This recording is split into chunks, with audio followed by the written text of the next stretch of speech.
8장을 조금 해보죠. 뭐 8장을 시간이 좀 갔지만은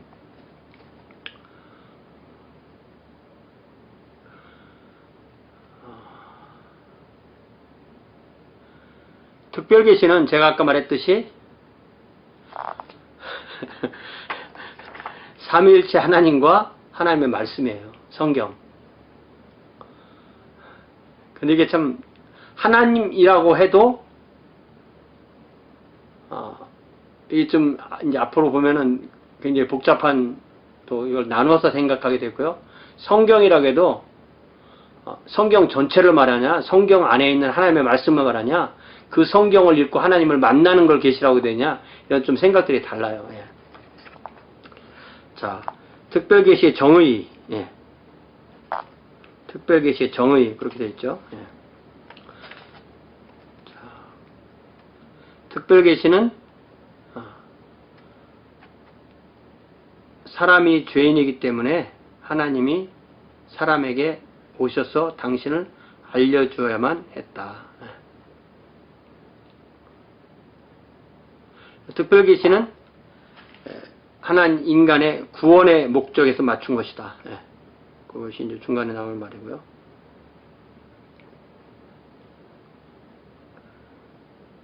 그래서 사람을 구원한다라고 표현하지만 치료한다라고도 표현할 수 있다. 그에게 201페이지 밑에 나와 있습니다.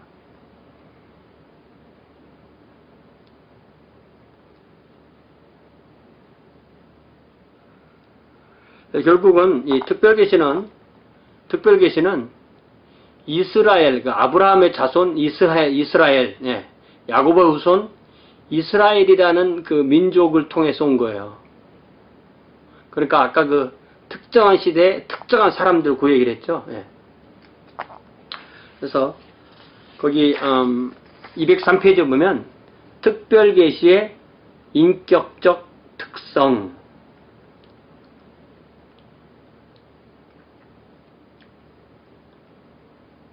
예. 인격이라는 말이 나올 때 반드시 나오는 게 이름이에요. 이름. 하나님도 당신의 이름을 얘기해 주셨고, 그 성경을 공부하고 성경을 설교하다 보니까 참 재미있는 것 중에 하나가 하나님께서 나타나실 때, 사람에게 나타나실 때 거의 항상 똑같이 되는 것이, 하나님이 우리에게 오시면, 특별히 오시면 생애 중에 한두 번 그런 일이 있을 수도 있으니까, 뭐 매일 설교할 때마다 하나님께 들었다고 말하는 사람들은 잘 안 믿습니다. 그러나 1년 뭐 평생에 한 번 들었다 이런 사람들은 혹시 그럴 수도 있나 이렇게 듣는데, 중요한 건 어쨌든 뭐 우리에게 그런 일이 꼭 있다고 얘기하는 게 아니고, 성경 안에서만 봐도 하나님이 나타나시거나 천사를 보내시거나 뭐 현현하시거나 이렇게 되면은 딱 특별한 거 한 개는 뭐냐면 그 사람 이름을 부른다는 거죠. 사무엘아. 네. 이름을 부르는 거죠. 이름. 네. 그래서 제가 설교할 때는, 교회 설교할 때 뭐라고 말하냐면, 최소한 자기 이름이 뭔지는 잘 기억하고 있어야지. 네. 너무 치매에 걸려서 나중에 이제 자기 이름이 뭔지도 모르면 하나님이 오셔서 자기 이름 불렀을 때 자기가 누군지 모르게 대답을 못할 거 아니에요. 그러니까 사실은 우리가 이제 나중에 하나님 앞에 가고 또 생활과 새 땅에 살 때가 될 때도 나라는 존재가 어디 가는 건 아니에요. 이 치매가 무서운 게 뭡니까? 치매는 자기가 누군지를 잊는 거잖아요. 자기 정체성을 잃어버리는 거잖아요. 그래서 참 비참한 거죠. 그래서 사실은 나라는 존재, 이게 내가 하나님과 동등하진 않죠. 그러나 중요한 것은 나는 하나님의 카운터파트예요. 하나님이 뭔가를 하시는데 하나님의 일을 하시기 위해서 나를 동일자로 부르신 겁니다. 하나님의 자녀로 삼으시고 하나님의 백성으로 삼으셨고, 하나님의 코워커, 사도 바울이 본인을 하나님과 함께 일하는 자라고 했죠. 이스라엘은 하나님의 친구이고 하나님의 자녀이고, 예, 하나님의 자녀, 내 백성을, 내 자녀를, 바로야 내 자녀를 보내줘라, 내 백성을 보내줘라 라고 하시듯이 하나님과 동등한 건 아니지만 하나님의 사랑이 임하고 하나님께서 하나님의 일을 하시는데 쓰시는 것이 바로 하나님의 백성입니다. 처음에는 그 사람들을 이스라엘을 불렀는데 이스라엘을 부르신 이유는 이스라엘을 제사장 나라로 삼아서 온 세상에 보내시기 위한 것이죠. 그러니까 교회의 목적과 똑같습니다. 이 호세아 내 백성이 아닌 사람을 내 백성이라고 불렀다는 그것이 베드로전서 2장에 인용되면서 결국 똑같이 되는 겁니다. 그래서 교회는 제사장 국가다. 세상을 향한 제사장 국가다. 그래서 교회가 세상을 품는, 세상에게 나와서 세상을 교회로 만드는 것을 잃어버리면 교회는 존재의 의미가 없는 거죠. 자, 여기 굉장히 핵심적인 말이 나오는데 그것이 바로 203페이지에 특별 계시는 인격적 성격을 가지고 있다.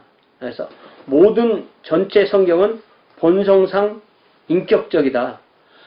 보편 진리가 아니라 인격적이다. 자, 그러면 보편 진리와 인격적이라는 말은 무슨 차이가 있냐면 보편 진리는 예를 들면 내가 수학 공부를 한다 라고 할 때 내가 수학 공부를 하면 나는 일방적으로 내가 수학을 공부하는 거지 수학이 나를 가르쳐 주는 게 아니라는 거죠. 뭐 그렇게 주장하는 사람이 있을 수도 있지만 수학을 의인화하고 수학이라는 진리가 나를 끌어가 뭐 이렇게 얘기할 수도 있겠지만은 그게 그렇지 않다는 거죠. 그러나 하나님을 안다는 것은 내가 하나님을 객관적으로 아는 것은 아니라는 거죠. 그것만으로서는 아니라는 거죠. 내가 하나님을 알면 내가 하나님을 아는 것 이상으로 하나님께서 나를 또 아시는 거죠. 그러니까 하나님이 그냥 단지 하나의 원리가 아니라는 겁니다. 하나님이 인격이시기 때문에 나도 인격이고, 그래서 이게 한국 말로, 한국 속담으로 이거랑 가장 비슷한 표현이 바로 뭐냐면은, 만리장성을 쌓는다 이런 표현이 있어요. 그죠? 만리장성. 하룻밤을 만나도 만리장성을 쌓는다. 이게 참, 조금 성인들이나 쓰는 말처럼, 어른들이나 쓰는 말처럼 보이지만, 사실은 그만큼 둘이, 이루어 놓은 것이 많다, 이런 뜻인 거잖아요. 만리장성이 얼마나 길고 큰 공사입니까? 하룻밤 사이에 만리장성 쌓는다는 얘기는 그만큼 깊은 인격적 관계에 들어갔다, 이런 의미인 거거든요. 그러니까, 이 특별 계시를 할 때, 계시는 본성상 인격적이다라는 것은, 이 성경이 우리에게 부딪힐 때는 항상 우리의 인격적 반응을 드러내게 되는 것이다. 그죠? 이것이 이제 지난번에 우리가 6장에서 신학 언어에 관한 이야기를 할 때 나눈 거잖아요. 맨 마지막에 인식과 헌신, 그거 똑같은 말인 겁니다. 그래서 인식하게 되고 누군지 파악하게 되고 하나님이 누군지, 세상이 뭔지, 내가 왜 죄인인지, 내가 누군지, 나를 부르신 목적이 뭔지 이걸 다 깨달아고 하는 디선먼트라는 것은 이렇게 지식이 아니라 인식이라는 거죠.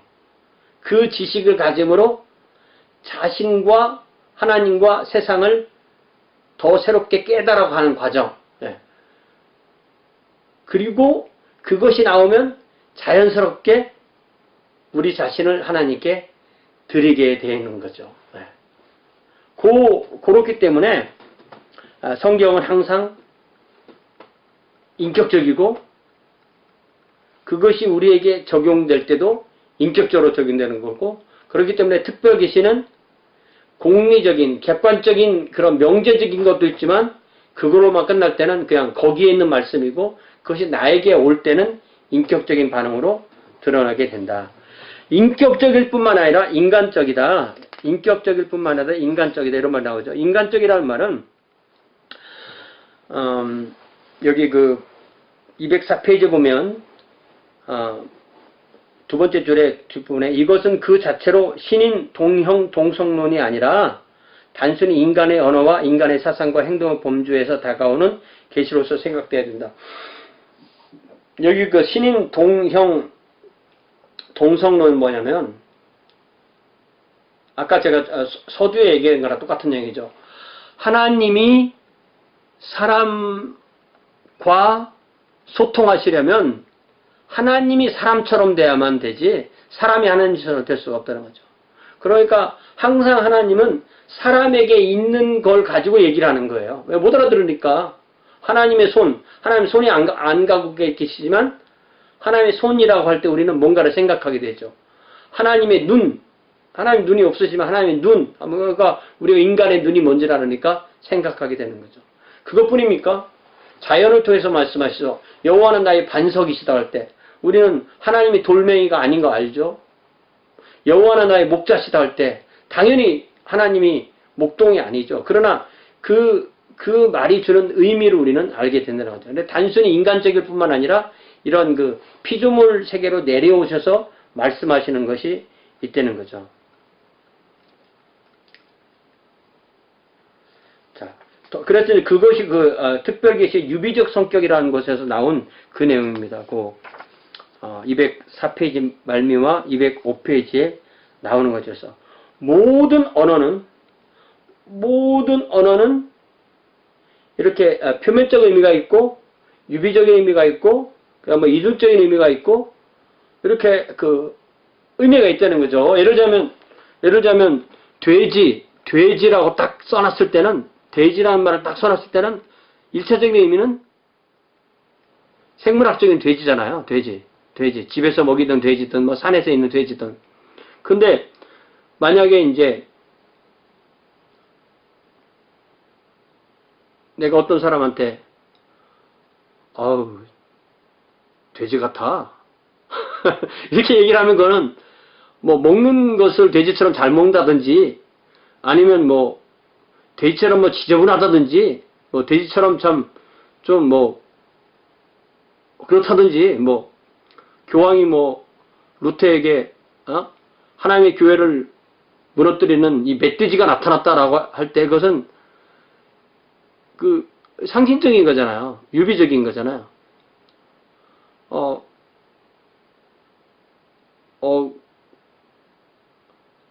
미국 사람들이 사랑하는 사람한테 호박이라고 부르면 아주 사랑스러운 표현이잖아요. 그죠?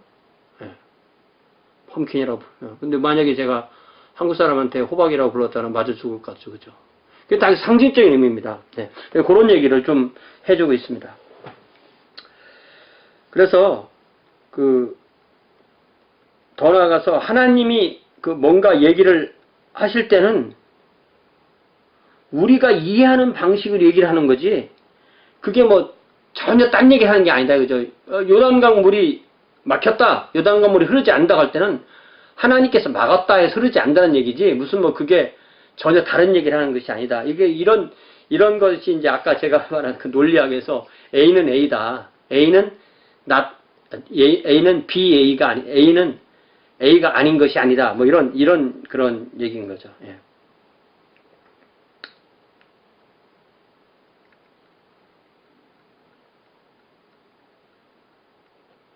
하나님은 항상 사람이 알아듣는 선 안에서 말씀을 하셨다. 예. 그러면서 이제 207페이지부터는 특별 계시가 정확하게 뭐냐 라는 것을 이야기를 합니다. 그래서 거기를 좀 잘 봐야 되는데요.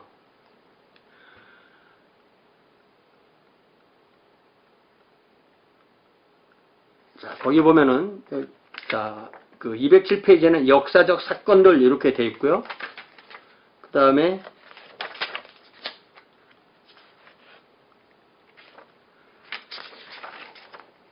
역사적 사건들이라는 것에서 맨 밑에 보면은 1, 2, 3에서 역사적 사건들이라는 것을 또 세 개로 나눈 거예요. 역사 속에서의 계시냐, 역사를 통한 계시냐, 역사 그 자체가 계시냐. 이게 이제 신학을 공부할 때 이 정치함, 이 자세하게 계속 파고 들어가 보면 이렇게 구분해 보고 이 세 가지 중에 하나만 맞는 거야? 아니면 두 개가 맞는 거야? 두 개가 맞을 때 1, 3번이 맞아? 2, 3번이 맞아? 1, 2번이 맞아? 이렇게 생각할 수 있죠.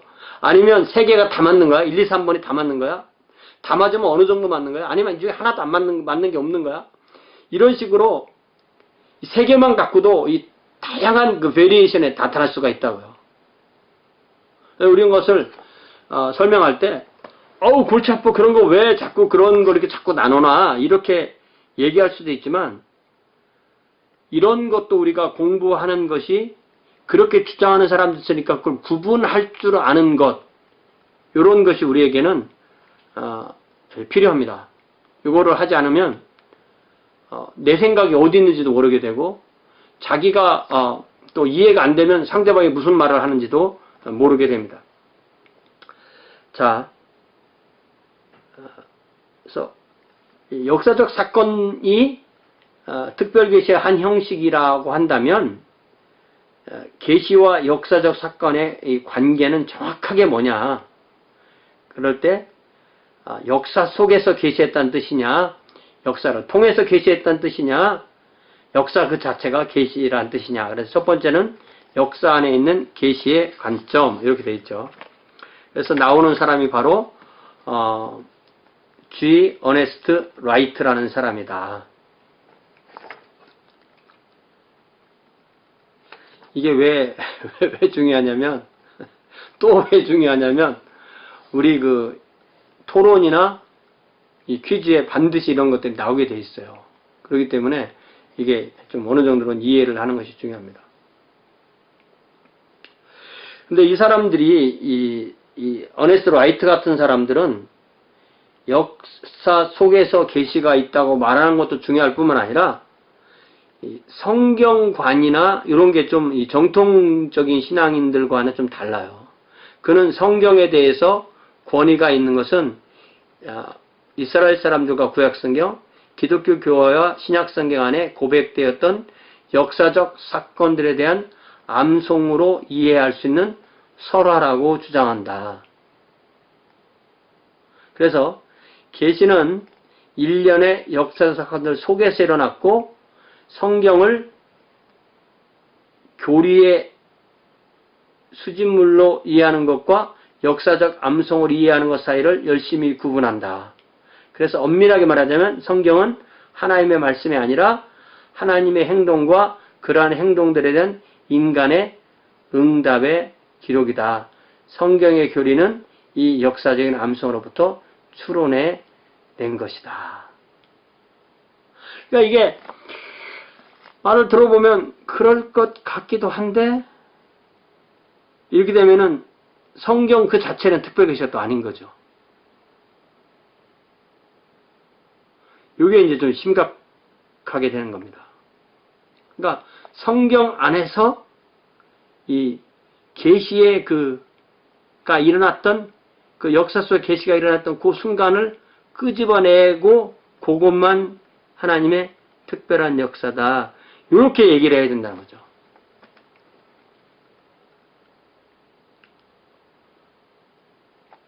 제 생각은 여러분 어떻게 생각하세요? 이렇게 되면 결국 어떻게 되냐면 성경을 난도질해야 되거든요. 성경을 다 잘라내야 돼요. 이거는 하나님 말씀, 이건 하나님 말씀. 우리가 예를 들자면 그 신약 성경에 보면 왜 우리가 성경 볼 때 예수님께서 하신 말씀만 빨간색으로 이렇게 프린트해 놓은 그런 성경이 있죠. 그럼 그거는 그거는 그 부분은 영감받은 말씀이고 나머지는 영감받지 않았다. 이런 뜻은 아니죠. 그죠? 예. 이게 참 이게 심각한 문제입니다. 더 나아가서 이런 사람들은 이 라이트 같은 사람은 라이트는 이게 세 번째 문제는 뭐라고 말하냐면 라이트는 세 가지 중요한 하나님의 속성을 말하는데 그는 이 속성은 이스라엘 백성이 자기 민족을 이룩하도록 인도하신 사건들을 설명하려고 했을 때 이스라엘 백성이 추론하였던 것. 첫 번째 추론은 이스라엘의 선택에서 유래한 것으로 하나님은 은혜의 하나님. 두 번째 추론은 선택된 백성 공동체적인 삶을 다스리는 율법의 하나님과 연관된 계약의 공동체. 세 번째 추론은 하나님은 자연의 주님이시며 그 자연을 다스림은 주로 역사와 인간사에 대한 그의 관계에 대한 증언이라는 것. 이런 식으로 이런 것을 성경을 통해서 이런 하나님의 계시를 자기는 꺼집어낼 수 있다라고 생각하는 거예요. 그러면서도 성경의 기사가 단순히 액면같이 문자 그대로 받아들여질 수 없는 것이다. 그래서 이 사람은 실제로는 이렇게 성경의 일부분만을 하나님의 그 계시라고 이해를 하기 때문에 이게 결국은 주관적일 수밖에 없는 거죠. 그래서 이 역사 속에 있는 그 계시를 끄집어내야 된다. 여긴 핵심인 거예요. 그러다 보니까 결국 뭐가 계시냐 이런 말이 이렇게 나오고, 그러다 보면 결국은 주관적일 수밖에 없다는 것이다. 그래서 그것과 굉장히 비슷한 말이 바로 이제 두 번째 개념인데요. 역사를 통한 계시. 이게 이제 주로 소위 갈바라트를 중심으로 한 신정통주의의 이 특별 계시론과 비슷한 겁니다. 그래서 여기서는 하나님은 역사 안에서 일해 오셨고 자신을 사람에게 나타내셨다. 그러나 역사적 사건과 계시는 동일해서는 안 된다. 그것들은 단순히 계시가 나타나는 수단이다. 계시는 인간에 대한 정보의 전달로서 여겨지지 않고 계시는 하나님 자신에 대한 표명이다. 계시는 하나님과 사람 사이의 인격적 만남이다. 출애굽기 3장에서 모세가 하나님을 만났을 때 그때 계시가 일어난 거다. 이사야 6장에서 이사야가 하나님을 만났을 때 그때 계시가 일어난 것이다. 근데 성경은 그 계시가 아니고 그 계시에 대한 설명이다. 이게 좀 애매하잖아요, 그죠?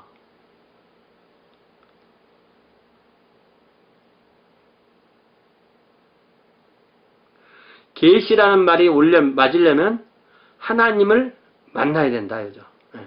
하나님을 만나는 것이 계시다.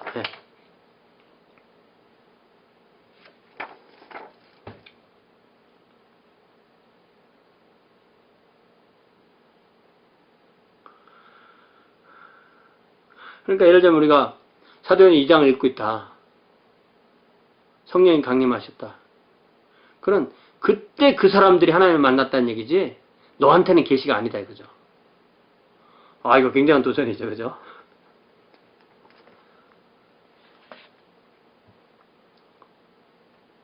자, 그래서 거기 한번 읽어볼까요? 210페이지 맨 밑에 네 번째 줄부터 다섯 번째 줄부터 읽으면 어떤 사람이 성경을 읽고 있거나 혹은 그것이 선포되는 것을 듣고 있었을 때 고려준 성경의 사건 속에서 어떤 사람이 스스로를 나타내셨던 하나님께서 그의 계시를 새롭게 하시고 성경의 상황에서 그가 하신 일을 반복하실 수 있다. 그는 성경을 읽거나 듣고 있는 사람과의 만남 속에서 자신을 나타내실 수 있다. 그 순간 우리는 진실로 성경은 하나님의 말씀이며 그것은 성경이 지니고 있는 어떤 내재적인 특성을 통한 것이 아니라고 말할 수 있다.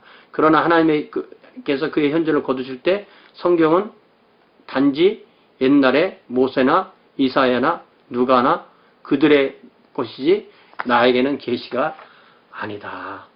그러니까 여기서 계시는 상당히 주관적인 거죠.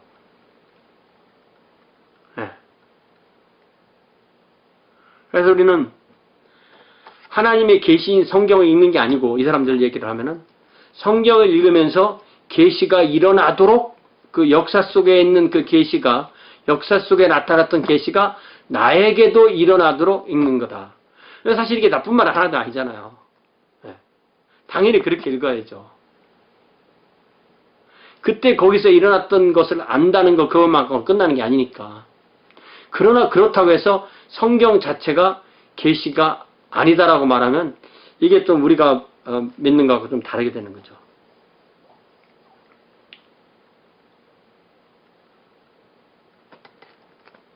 그래서 결국 여기 211페이지에 세 번째 문단을 보면 여기서 다시 라이트의 입장과 상당히 비슷하게, 그러니까 이 라이트의 입장과 이 신정토 입장이 굉장히 비슷한 거죠. 실제와 진리는 정적이거나 실제적인 것에 있어서는 오히려 역동적이고 인격적인 거죠. 진리는 인격적인 것이지 명제적인 것이 아니다. 명제는 그냥 하나님은 사랑이시다 이거죠. 그것이 인격적이라고 했을 때는 하나님은 나를 사랑하신다 이렇게 되는 거죠. 근데 하나님은 나를 사랑하신다는 것이 문장으로 써 있는 것이 아니고 내가 그렇게 체험한 것을 고백할 때 그게 인격적이라는 것입니다. 그래서 또 거기 또 정의에 나오죠. 계시는 성경 안에 명제대로 존재하는 것이 아니라 그것이 나에게 일어날 때 그게 계시다. 그래서 신정통주의가 계시에 대해서 말할 때 그들은 계시의 산물과 반대되는 과정을 그때 거기서 일어났다는 게 중요한 게 아니다. 그것이 너에게도 일어나는 과정이 있어야 되고 그리고 계시된 것과 반대되는 계시하는 것을 염두에 두고 있다. 그리고 이것의 주체는 항상 하나님이시다. 그 사람들도 비판에는 열려 있다 이렇게 되는 거죠. 다음 페이지 넘어갔습니다. 자, 여기 비판은 역사 비판은 비평이네요. 비판이 아니라 크리티시즘, 히스토리컬 크리티시즘, 성경에 대한 비판적 연구. 자, 3. 계시와 역사에 관한 세 번째 입장은 계시를 역사 아니나 역사를 통해서가 아니라 역사 그 자체가 계시다.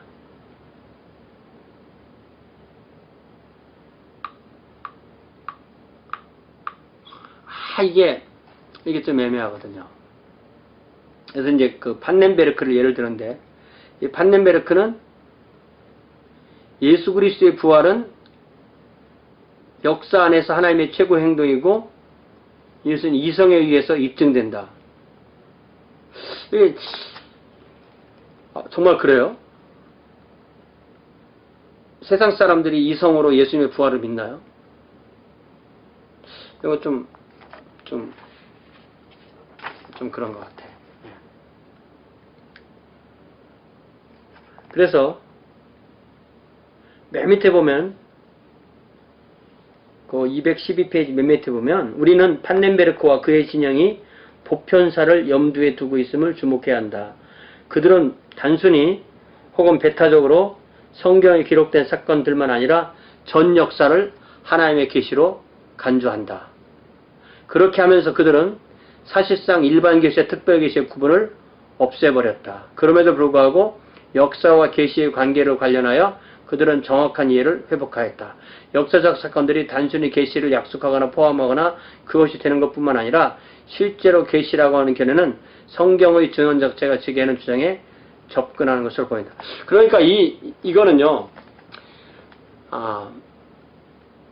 일반 계시와 특별 계시의 구분을 없애는 거, 이 부분은 이제 과한 거고요. 중요한 것은 성경 전체를 하나님의 계시로 보는 그것과는 오히려 연결된다는 거죠.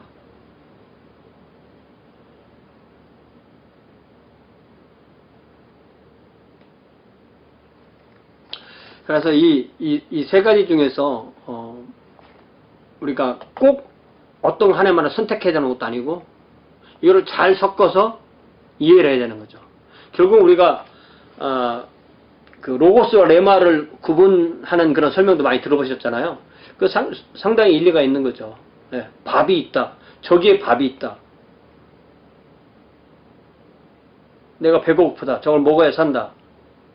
그러니까 객관적인 존재로서의 밥도 부인할 수가 없고 그걸 내가 먹어서 소화시켜서 내 몸의 에너지로 만들어야 된다는 그것도 우리가 부인할 수 없고 이 두 가지가 다 있어야 되는 거죠. 결국 객관적인 계시로서의 말씀과 주관적인 그것이 나의 것이 되는 것.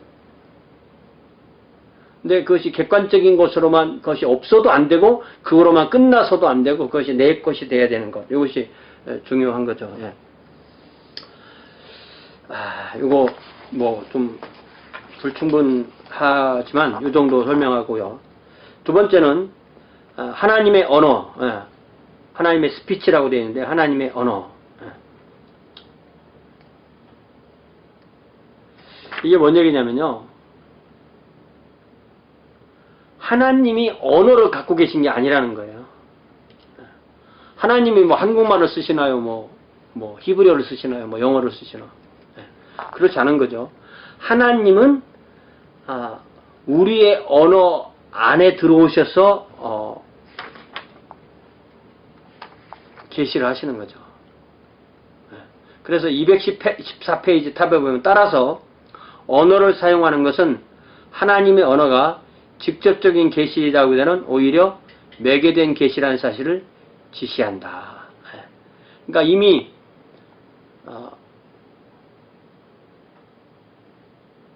내 언어 안에 오셔서 히브리인이라면 히브리어로 하는 거죠. 예를 들자면 그 고린도전서에 많이 나오는 그 방언과 방언 통역에 관한 얘기가 많이 나오잖아요.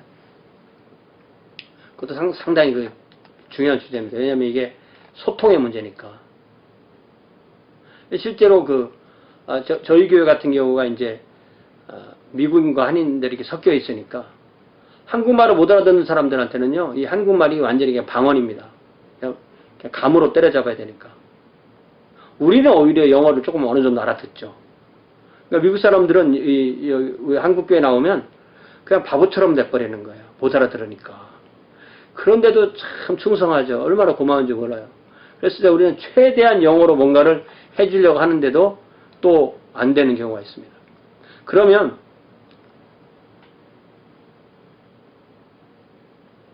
언어가 둘이 완벽하게 안 통한다. 그럼 그 가운데 통역자가 있어야 되는 거죠. 그래서 하나님은 어떻게 보면 한국 사람한테는 한국 사람으로 말하시고 미국 사람에게 미국 사람으로 말하시는 거죠. 하나님께서 미국 사람을 부르시는데 한국말로 부르면 알아듣겠어요?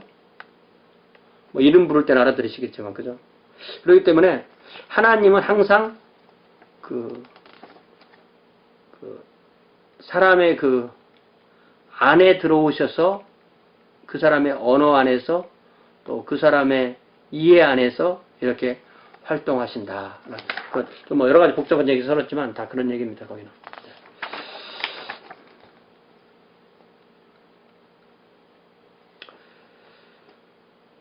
거기 뭐 별로 중요한 거 없으니까 넘어가겠습니다. 넘어가고요. 자, 그 다음에 217페이지로 넘어갑니다. 217페이지에서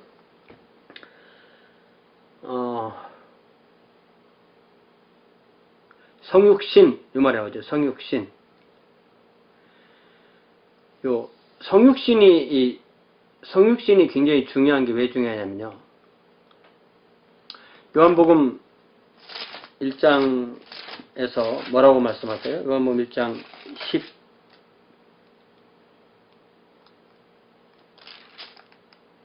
14절에 말씀이 육신이 되어 The Word became flesh.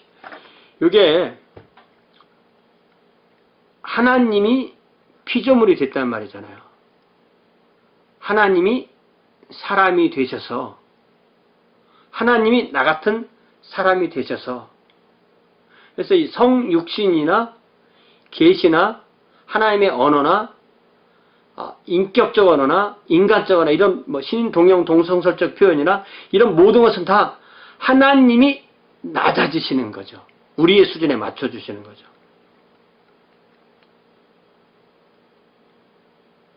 사실은 삼일체 하나님, 특별히 예수님의 성육신, 또 성경 이런 것이 이 계시의 특별 계시의 핵심인 것입니다.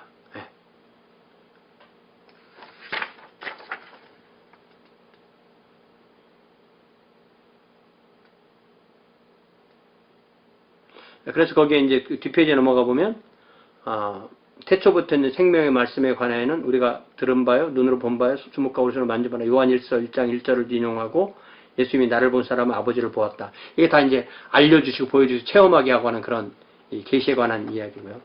자, 거기가 아까 얘기했던 계시적 명제와 명제적 계시와 인격적 계시. 그러니까 계시가 명제적이냐 인격적이냐 요 이야기를 다시 한번 강조해서 하게 됩니다. 이게 결국 명제적이냐 인격적이냐 요 말은 객관적이냐 주관적이냐 요 말과 비슷한 말이에요. 그러니까 항상 제가 설교할 때 갖고 하는 얘기인데 신앙이라는 것은 객관의 주관합니다. 예수 그리스도란 밥을 주셨는데 예수 그리스도란 밥이 없고 우리가 돌멩이를 예수님을 믿으면 구원받는 이런 건 아닌 거잖아요. 분명히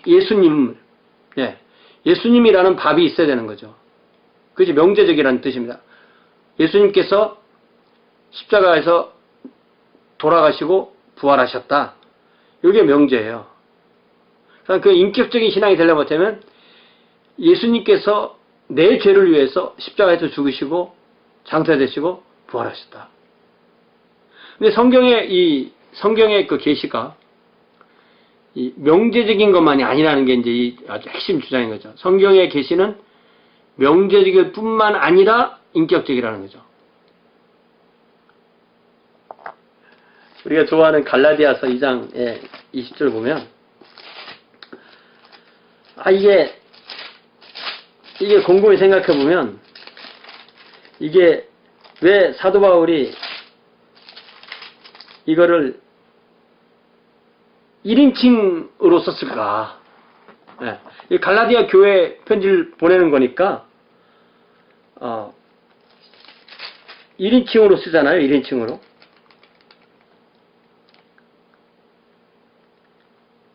11절부터 보면 이제 안디옥에서 게바를 만난 이야기 씁니다. 그러면서 율법으로 구원받을 수는 없다. 그래서 16절에 보니까 갈라디아서 그 2장 16절은요. 이 복음에 대해서 아주 그냥 평이하게 간략하게 요약적으로 써놨습니다. 사람이 의롭게 되는 것은 율법의 행위로 말미암음이 아니요 오직 예수 그리스도를 믿음으로 말미암는 줄 알므로 우리도 그리스도 예수를 믿나니 이는 우리가 율법의 행위로서가 아니고 그리스도를 믿음으로써 의롭다함을 얻으려 함이라. 율법의 행위로서는 의롭다함을 육체가 없느니라. 그러니까 예수님이 죽으시고 장사되시고 부활하셨다는 것은 역사예요. 뭐 부활 쪽을 빼면 이제 세상의 역사고 아까 판넨베르크까지 얘기를 하면 이제 그것이 이제 역사죠. 거기에 예수님께서 나를 위해서 십자가에서 죽으시고 장사되시고 부활하셨다고 그렇게 하면 그게 믿음인 겁니다. 그것이 바로 인격적 고백. 거기에 나라는 말이 딱 들어가면 그게 인격적이 주관적이 되는 거죠. 그래서 17절에 만일 우리가 그리스도 안에서 의롭게 되려 하다가 죄인으로 드나면 그리스도께서 죄를 짓게 하는 자냐? 그렇고 그럴 수 없느니라. 만일 내가 헐었던 것을 다시 세우면 내가 나를 범법한 자로 만드는 것이라. 내가 율법으로 말미암아 율법에 대하여 죽었나니 이는 하나님에 대하여 살게 하려 함이라 라고 하고, 자 여기 20절을 잘 보면 내가 그리스도와 함께 십자가에 못 박혔나니 그런즉 이제는 내가 사는 것이 아니요 오직 내 안에서 그리스도께서 사시는 것이라. 자, 사도 바울이 예수님의 죽음과 자신을 동일시할 수 있었던 것이 믿음의 고백이죠. 그죠? 이게 인격적이라는 거예요. 그러면 사도 바울이 나 사도 바울이 그리스도와 함께 십자가에 못 박혔나니 라고 우리가 읽을 때는 이 명제적 신앙과 명제적 그 계시와 인격적 계시가 결합되어 있는 것이 거기에 있는 거죠. 그것이 나에게 또 올 때는 나에게도 명제적인 것과 옷으로 와서 내 안에서 그것이 들어와서 믿음과 같이 돼서 고백에서 나올 때는 예수님께서 나를 위해 죽으시고 장사되고 부활하셨어 라고 할 때 내 신앙이 인격적 신앙으로 딱 드러나게 되는 것입니다.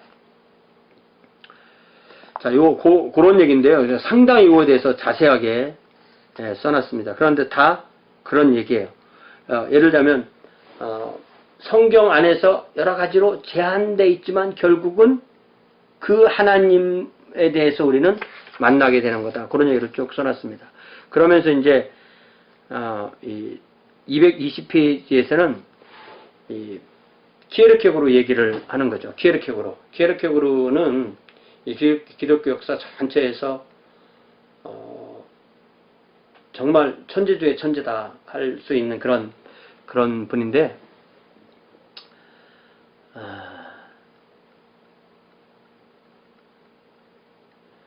객관적 진리는 그것만으로서는 실제로는 자신에게는 아무런 영향을 못 준다는 거죠. 당연하죠. 그것이 주관적으로 될 때, 그것이 인격적이라는 거죠.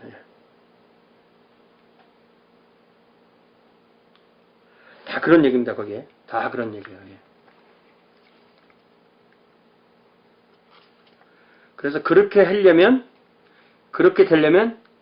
예수님을 먼저 신뢰하게 되고 그 다음에 의존하게 된다. 여기를 나눕니다.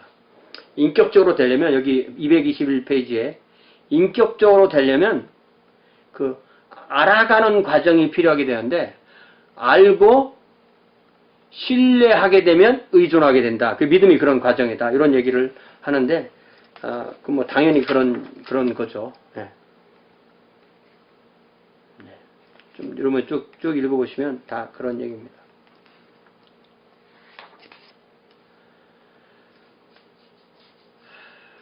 그래서 마지막으로는 이제 그 계시로서의 성경.